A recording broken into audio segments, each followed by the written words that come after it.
Well, first of all, thank you, Senator Hirono, for holding this incredible and important and timely spotlight hearing.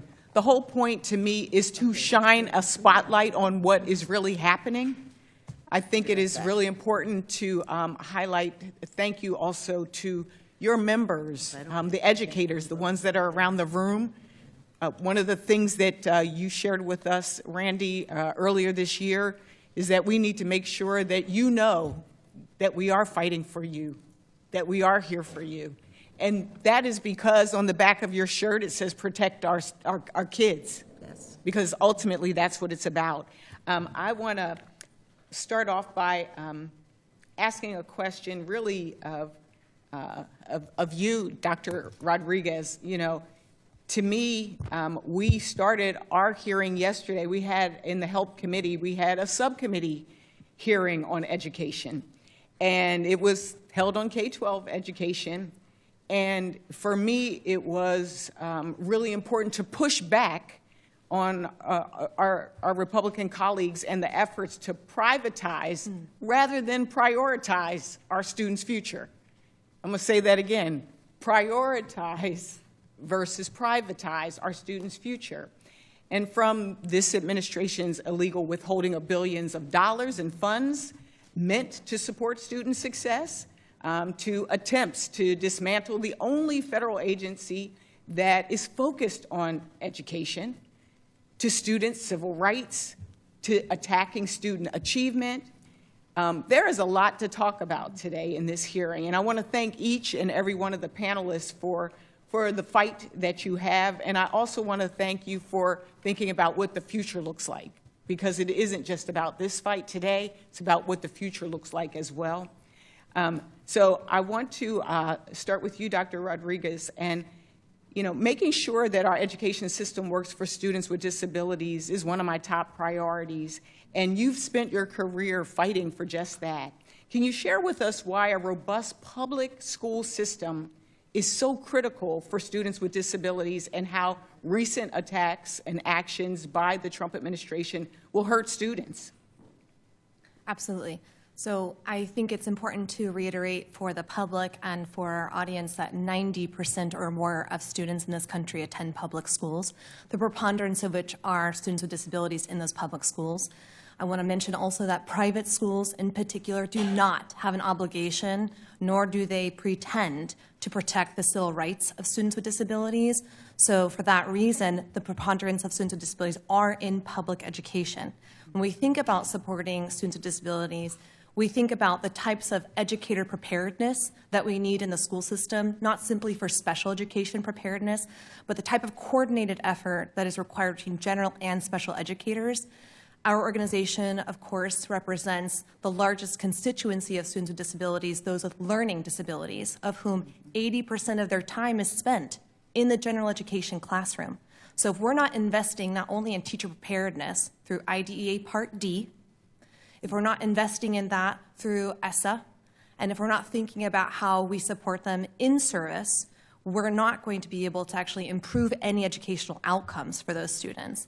NAEP scores have already indicated that students in the 4th and 8th grade, 90% of whom with disabilities do not meet proficiency in math and reading. If we disinvest in public education, not only are we disinvesting in specific students, but we are not going to make any additional progress to ensuring that students with disabilities can lead a thriving life and make economic security and be excelling in their society. If we were to just think about a world where we fully funded IDEA, wow. Right? Could you imagine? If we fully funded it, as a matter of fact, if we took the dollars that are being proposed for vouchers for private school choice, which actually it would be the private school's choice of who they let in. Can you talk to me a little bit about how that would fundamentally change life for students if we were to do that? We already know through research decades of which indicates that even early intervention services for students in the early years, 0 to 3 and 3 to 5, can support a student's lifelong learning and achievement. And when we invest in, example, Part B of IDEA in early childhood education, we ensure that reading and math scores by the 4th grade are elevated. We ensure that they matriculate successfully from high school. We ensure that they have opportunities to choose whether to go to post-secondary education or to go into the employment space. When we think about fully funding IDEA, it's almost, we laugh because it feels so improbable that for 50 years Congress has promised 40%. We've only gotten 10%. And as Randy mentioned, ITEP has already indicated that if we had just half of voucher proponents give to the voucher program, the sponsored program, we would fully fund IDEA. 100% of funds would go into it. We would be talking about changing student trajectories for multiple generations if we were able to do that. And I would include the research around special education. Thank you. And I want to ask about, Randy, as you talked about your vision that's coming out, one of the things that has been important to me as a former Secretary of Labor in Delaware is our career and technical education system. We in Delaware have a program called Pathways, and it is a model with skills support. We're dealing with biomedical science, nursing, manufacturing, logistics, and more. And I would love to know, you've been vocal on this. Talk about the value of career and technical learning and the importance of both for preparing our students for college and the workplace. Thank you. I'm on, right? Yeah, I think so. Now? Okay, sorry. So we are, as you know, Senator, a very big proponent of career tech ed for 2 reasons. I was, actually, I am still on leave from the school I taught in New York City, Clara Barton High School for the Health Professions, which was a vocational education school. I taught AP Gov and history, but from what I watched then and what I know now, and your program in Delaware is fantastic, is that if you actually start moving the kind of career readiness programs, I call them today I call them project-based instruction.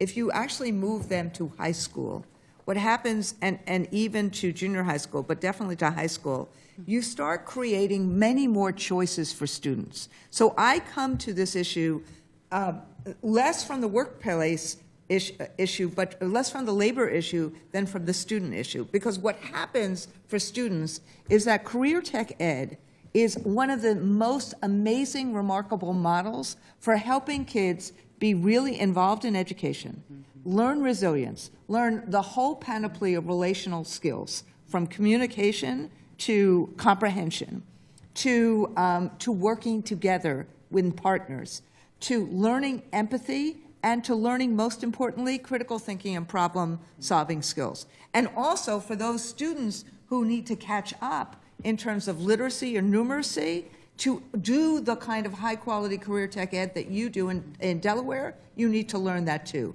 So what happens, though, and this is what's amazing, for career tech ed schools and students, 95% of them graduate from high school on time, and 70% go to college.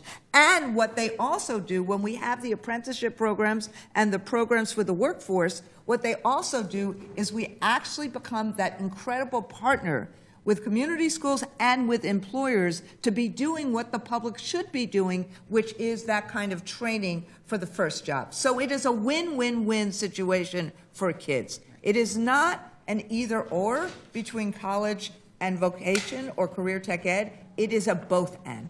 Thank you. I'm going to yield my time to Senator. I think Senator Warren has limits on her time. I'll go after. I think I'm after you, though.